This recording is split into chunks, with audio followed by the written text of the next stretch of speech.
Good evening, my dear students. Here we have the second part of the video. Last video में quantum numbers के बारे में हम लोगों ने पढ़ा था about principal quantum number, angular quantum number. तो इस वीडियो में the second part of the video हम लोग एंगुलर क्वांटम नंबर को थोड़ा और डिस्कस करेंगे. उसके बाद बाकी के दो क्वांटम नंबर्स है, we will come to them subsequently. So angular quantum number हमारा क्या था? एंगुलर क्वांटम नंबर को हम लोगों ने स्मॉल l से डिनोट किया था और उसका वैल्यू n के ऊपर डिपेंड किया था. तो 0 to n-1 उसका वैल्यू यही था, 0 to n-1. नाउ हम लोगों ने क्या देखा था? n इक्वल टू अगर 1 होता है तो l का वैल्यू 0 होता है. 0 हम लोगों को कौन सा एनर्जी शेल डिनोट करता है? s. तो 1 हो गया हमारा प्रिंसिपल क्वांटम नंबर वैल्यू, 0 हो गया हमारा एंगुलर क्वांटम नंबर वैल्यू. उसका जो फर्स्ट एनर्जी शेल है 1s orbital, 1s is the first energy level. फिर उसके बाद आता है n equal to 2. n equal to 2 के लिए हम लोगों ने क्या देखा था? l equal to 0, 1. क्यों? 0 ऑलरेडी है, 2 माइनस 1 यहां पे 1. अच्छा, 0 हो गया हमारा s ऑर्बिटल. अभी एनर्जी शेल कितना है? 2 है, तो 0 के लिए हो जाएगा 2s और 1 l इक्वल टू 1 डेजिग्नेट किया था p ऑर्बिटल, तो 2p, 2s 2p.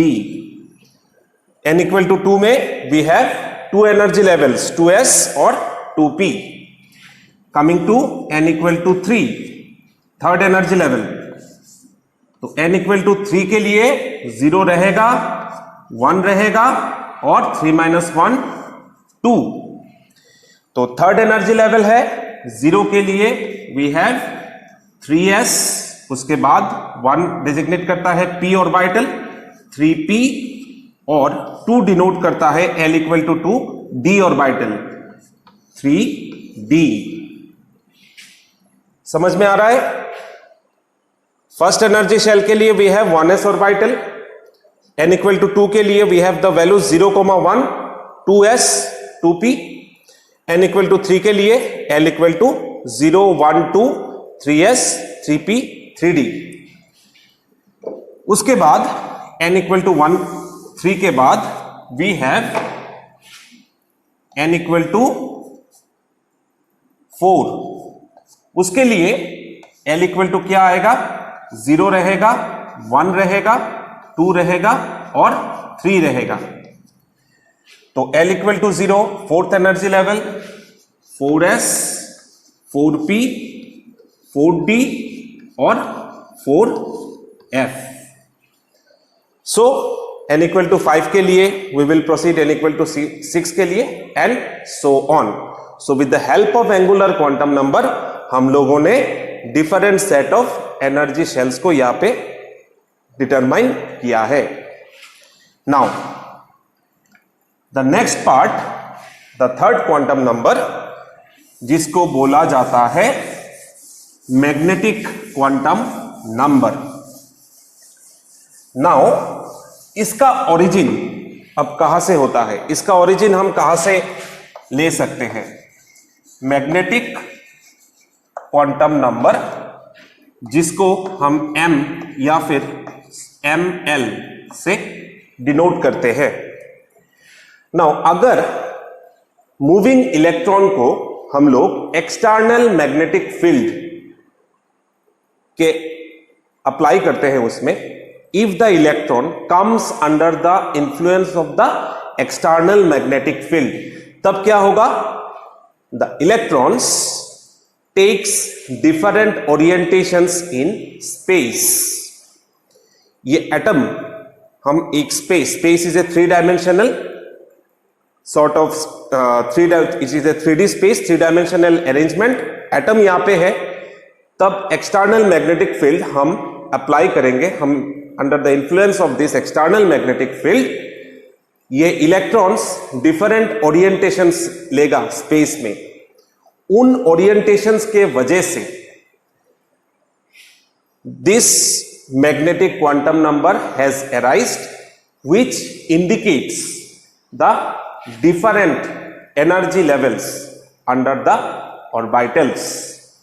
Now under magnetic quantum number इसका जो वैल्यूज है ये angular quantum number value -L to +L, -L to +L तक ही इसका वैल्यू रेंज करेगा और मैक्सिमम नंबर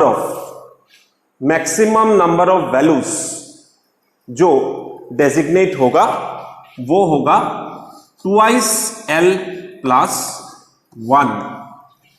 मैक्सिमम वैल्यूज जो डेजिग्नेट होगा इस फॉर्मूला के साथ हम निकालेंगे 2L + 1 और the values will range from -L to +L। अब हम देखते हैं how we can find out the magnetic quantum number value. Now अगर हम L = 0 कंसीडर करते हैं तो L = 0 हम लोगों ने देखा था it stands for s orbital. तो L = 0 के लिए m का वैल्यू होगा -0 + 0, meaningless we will write m = 0। m = 0। L = हमारा अगर 1 होता है तो m का वैल्यू क्या होगा?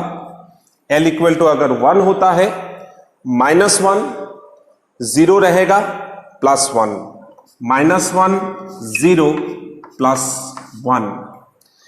नाउ इस वैल्यू के द्वारा what we will see here, L = 1 हम लोगों ने देखा था it designates the p orbital.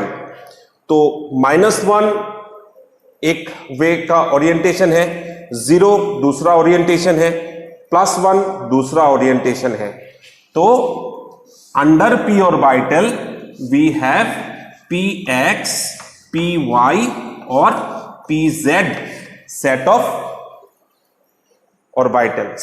p के अंडर में px, py, pz है। फिर हम देखते हैं L = 2। L = 2 के लिए मैक्सिमम वैल्यू कितना आ गया? देखो 2L + 1, 2 × 2 + 1 कितना आता है? 5 आएगा। तो m = होगा -2 -1 0 +1 +2। तो under this 5 orientations are there. तो d ऑर्बिटल का ओरिएंटेशन जो होता है ये होता है पहला वाला dxy, dyz, dzx। उसके बाद आता है हमारा dx² - y² और dz²। ये 5 ओरिएंटेशंस या फिर 5 ऑर्बिटल्स है अंडर d। L = 2 डेजिग्नेट करता है d ऑर्बिटल। इसके बाद अगर हम लास्ट वाला लेते हैं, लास्ट वाला है L = 3, तो उसके लिए m का वैल्यू कितना आएगा? -3 -2 0 सॉरी -3 -2 -1 0 +1 +2 +3। तो 1 2 3 4 5 6 7, तो there are 7 set of f orbitals. और last angular quantum number value से 2 × 2L + 1 ये जो फॉर्मूला था उससे हम निकाले थे कि मैक्सिमम नंबर ऑफ इलेक्ट्रॉन्स कितने हम जगह कर पाएंगे f ऑर्बिटल में, d ऑर्बिटल में। d ऑर्बिटल में हम लोगों ने देखा था 10। तो एक चीज याद रखना स्टूडेंट्स, एक चीज याद रखना कि मैक्सिमम नंबर ऑफ इलेक्ट्रॉन्स एक पार्टिकुलर एनर्जी शेल में वी कैन एकोमोडेट 2। तो यहां पे d ऑर्बिटल में 5 d ऑर्बिटल्स है, तो अगर 2 हम पकड़ते हैं 2 इंटू 5 10, P में 6, 2 + 2 + 2 6, और F में 7 F orbitals are there, 7 2s are 14। तो इसी के द्वारा हम निकल पाए कि there are 5d orbitals, 3p orbitals and 7f orbitals, और s में there are no sub shells. Now coming to the next part, suppose L equal to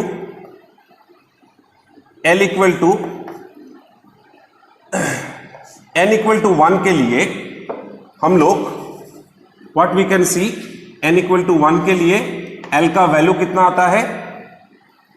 देखो स्टूडेंट्स, 0 to n-1 याद रखना, 0 to n-1 ये पार्ट याद रखना। n equal to 1 के लिए L का वैल्यू जो है वो होता है 0। For n equal to 1 L equal to 0, तो m का जो वैल्यू होगा, m का वैल्यू हमने याद रखना -L to +L, -L to +L, तो m का भी वैल्यू 0 आने वाला है। तो 1s, तो 1s ऑर्बिटल एक ही है, 1s का कोई पार्टिकुलर सेग्रीगेशन नहीं है। Coming to the next part, n equal to 2, n equal to 2 के लिए हम लोग क्या निकाल पाएंगे? n इक्वल टू 2 के लिए L equal to 0, 1, L equal to 0, 1। Now L equal to 0 मतलब 2, ये हो गया हमारा 2s ऑर्बिटल, और L इक्वल टू 1 के लिए ये हो गया हमारा 2p orbital. Now under 2s L equal to 0 के लिए हम लोगों ने ऑलरेडी निकाला हुआ है m equal to 0। For L equal to 1 हम लोगों ने क्या देखा था? -1 0 +1, -1 0 +1, तो -1 0 +1 के -1 0 +1 हम लोगों ने px py pz, तो 2p है तो हो जाएगा हमारा 2px 2py 2pz। समझ में आ रहा है? एक एक करके हम लोग जा रहे हैं। नाउ और एक एग्जांपल हम दिखाते हैं। फॉर एग्जांपल,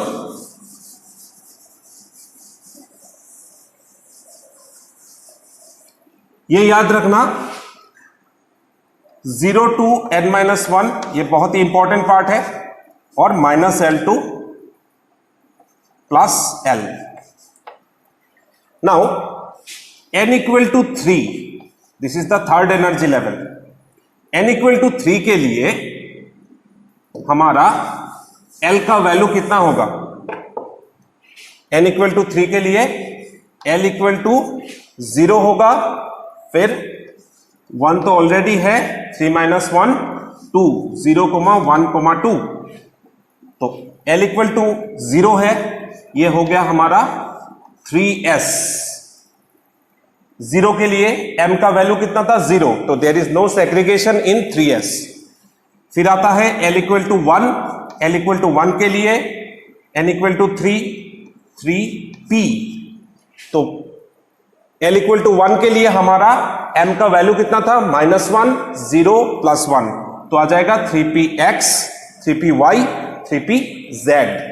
उसके बाद n इक्वल टू 3 और L इक्वल टू 2, उसके लिए आ जाएगा 3d। तो L इक्वल टू 2 के लिए हम लोगों ने m का वैल्यू कितना देखा था? -2 -1 0 +1 +2 1 2 3 4 5, तो d का सेग्रीगेशन हम लोगों ने क्या किया था? 3d xy dxy था, फिर उसके बाद आएगा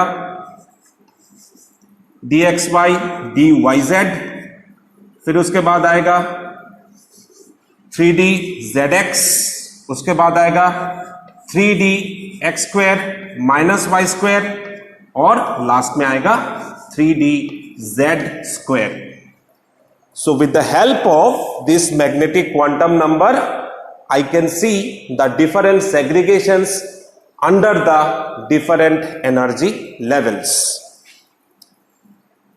तो ये हो गया हमारा मैग्नेटिक क्वांटम नंबर. जो लास्ट क्वांटम नंबर है, जो कि लास्ट क्वांटम नंबर है, ये हो गया हमारा स्पिन क्वांटम नंबर. स्पिन को आप नहीं पकड़ो लेग स्पिन या off spin. This is spin quantum number value, जिसको हम स्मॉल s से डिनोट करने वाले हैं. Now what is spin quantum number? Now जब इसका ओरिजिन कहां से हुआ, a brief discussion, I am coming to that, the main point. जब न्यूट्रल सिल्वर एटम्स को एक स्पेशली डिजाइंड मैग्नेट के माध्यम से, मतलब इसके बीच में से पास किया गया, तब under the influence of the magnet क्या हुआ था कि जो splitting up of those particular rays when it was passed, neutral silver atoms were passed, तो वो स्प्लिट अप हो गया था दो भाग में. One part in one direction and another part in another direction. तो it was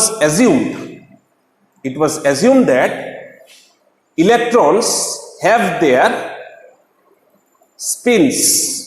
They spin in their own axis. तो ये जो स्पिन है, it is considered as clockwise and anti-clockwise. तो क्लॉकवाइज के लिए उसका वैल्यू है +½ और एंटी क्लॉकवाइज के लिए उसका वैल्यू है -½ और ये जो +½ और -½ है, नाउ ये नेचुरली हमारे मन में ये पार्टिकुलर क्वेश्चंस आ सकता है कि दिस टू कैन अट्रैक्ट. एक इलेक्ट्रॉन अगर प्रेजेंट है with clockwise spin, another electron will be present with opposite spin, that is the anti clockwise. तो उसमें attraction क्यों नहीं होता है? Now due to the presence of the similar charge, electrons हमको पता है these are negatively charged particles. तो due to the presence of these negative charges, large number of electrons are present. This magnetic effect, that is the attraction, is nullified. ये उस particular electrons के बीच में जो energy है, इसको nullify कर देता है. नाउ बाय रूल, अगर एक पार्टिकुलर ऑर्बिटल में one electron is present with clockwise spin, another will present with anti clockwise. इसको हम अपवर्ड एरो और डाउनवर्ड एरो से डिनोट करते हैं. कभी भी दोनों एक साथ अपवर्ड एरो नहीं होगा, या फिर हम दोनों डाउनवर्ड एरो नहीं देने वाले हैं. एक होगा +½ एक होगा -½ और स्टूडेंट्स हमेशा ये याद रखना कि हमारा जो क्वांटम नंबर्स, ये जो 4 क्वांटम नंबर्स अभी हम लोगों ने देखा, starting from principal, angular, magnetic और ये जो स्पिन क्वांटम नंबर वैल्यू है, स्पिन क्वांटम नंबर को छोड़ के प्रिंसिपल, मैग्नेटिक और एंगुलर जो है, इसका जो वैल्यूज है इलेक्ट्रॉन्स के लिए सेम रहने वाले हैं. But the spin quantum number values will change for the electrons. अगर एक के लिए +½ होता है, दूसरे के लिए -½ होने वाला है. तो इन चारों magnetic quantum number, angular quantum number, principal quantum number और ये जो स्पिन क्वांटम नंबर है, इनको यूटिलाइज करके हम इलेक्ट्रॉन्स के विषय में डिफरेंट इंफॉर्मेशंस हमको मिल सकता है. तो bye knowing this quantum numbers, which is a very important topic for structure of atom, because